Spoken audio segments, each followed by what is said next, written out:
When you are dealing with the kind of covert narcissist that is so adept with dealing with people, with getting people to like them and respect them,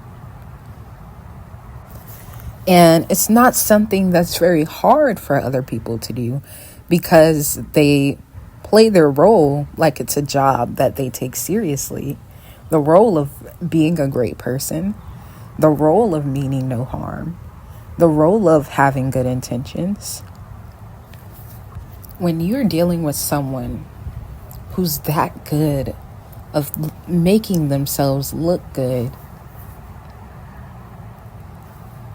it is hard to even believe yourself when truths are revealed. And they know this. They know that you doubt yourself.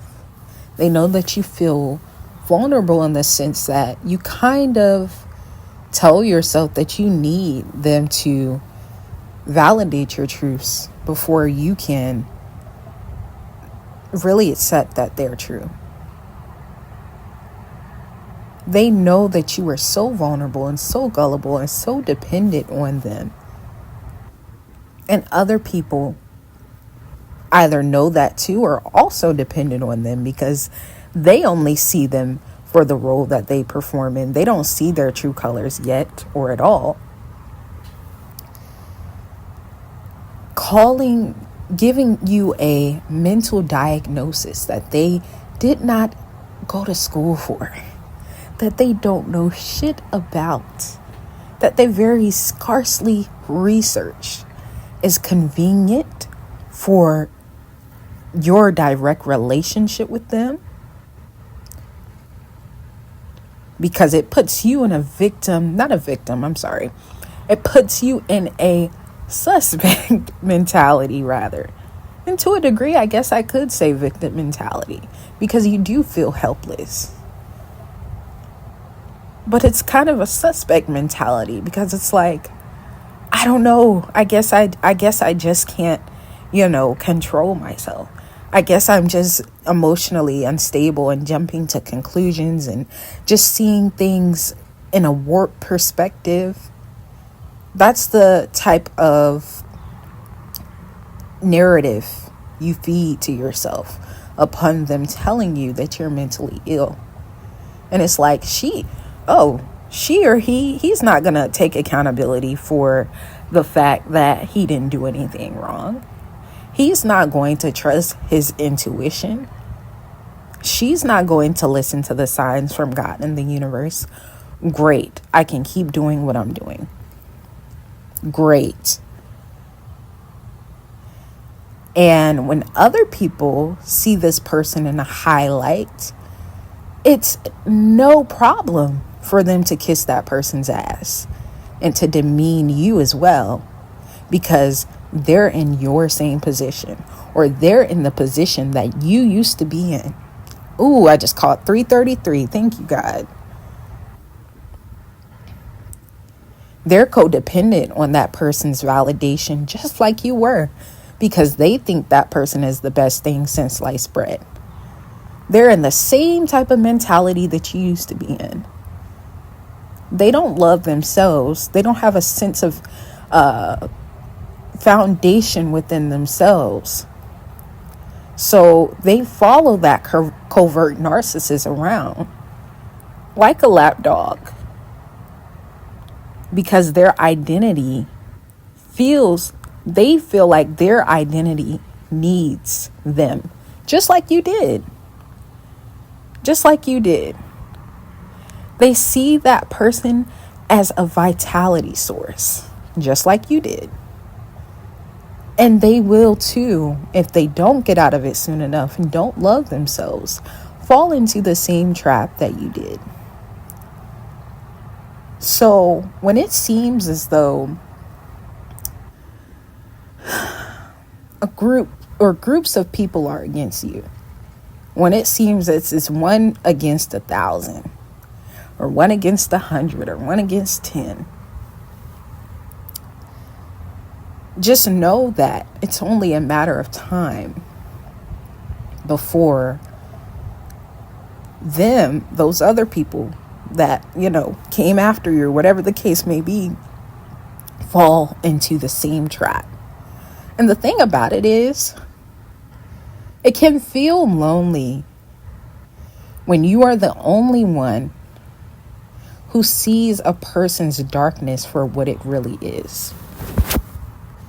But a lot of people don't get out of those relationships. Some people don't even have the vibration to ever recognize how them being in connection with someone as terrible as the narcissist who, gaslit you into believing that something was psychologically wrong with you so that they could have more control over you. Some people don't have the vibration to recognize it and get out. Some people get to a point where they romanticize that person's ways. And they think that them being in a connection with a person like that is normal. And if not just normal, it's supreme. They see nothing wrong. And what that really represents is a lack of evolution. So for you to evolve to the point where you got out of that relationship, you took the patterns for what they were. You took the energy for what it was. You took the signs for what it was. And you chose yourself. That shit is lonely. But it is the bravest fucking thing that you can do. People are going to ostracize you. People are going to make you think that you are psychologically corrupt. People are going to label you as low vibrational, label you as a bad person. All because they see it as you're putting my idol down. You're putting the person that I praise down. These people who don't love themselves and their foundations reside within another person and another person's identity and what another person has to say and thinks, and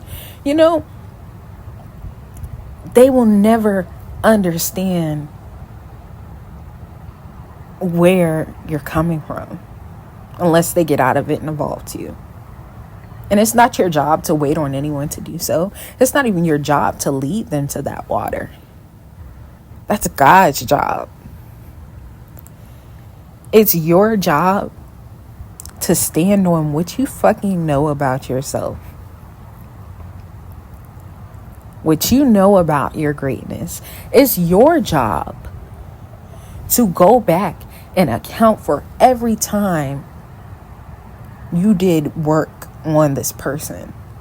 Every time something came up and you said, okay, something where you were genuinely, a situation in which you were genuinely incorrect. It's your job to account for every time you efficiently and consistently improved. It's your job to account for every time you were patient with this person, you were receptive to this person, you were loving to this person, you were giving to this person. It's your job to account for all of your greatness towards that person. And how you being so giving and so receptive and so loving depleted you of the very energies that would sustain you in solitude. Now that you're giving that energy back to yourself, you don't feel tired. You don't feel like, what's the purpose? What's the reason? You don't cry every day. You don't have anger outbursts. You're not losing as much money. And yeah, I mean, that's the 180 that comes with walking away from these type of situations, these type of people. It can hurt so bad. It can feel so dark, so lonely, bruh, so lonely. But the recompensation happens when you walk away. And when you walk away, and don't just walk away to go and build another codependent relationship, but when you walk away to pour into yourself and to pour in and to receive from the Most High, that's when everything starts to come back for you. All the time and energy that you gave to that person, all the love, all the money, whatever the situation is, it comes back to you. It comes back to you, bro. And sometimes it doesn't come back immediately. Sometimes it's gradual, Sometimes it's bit by bit. But it comes back to you eventually.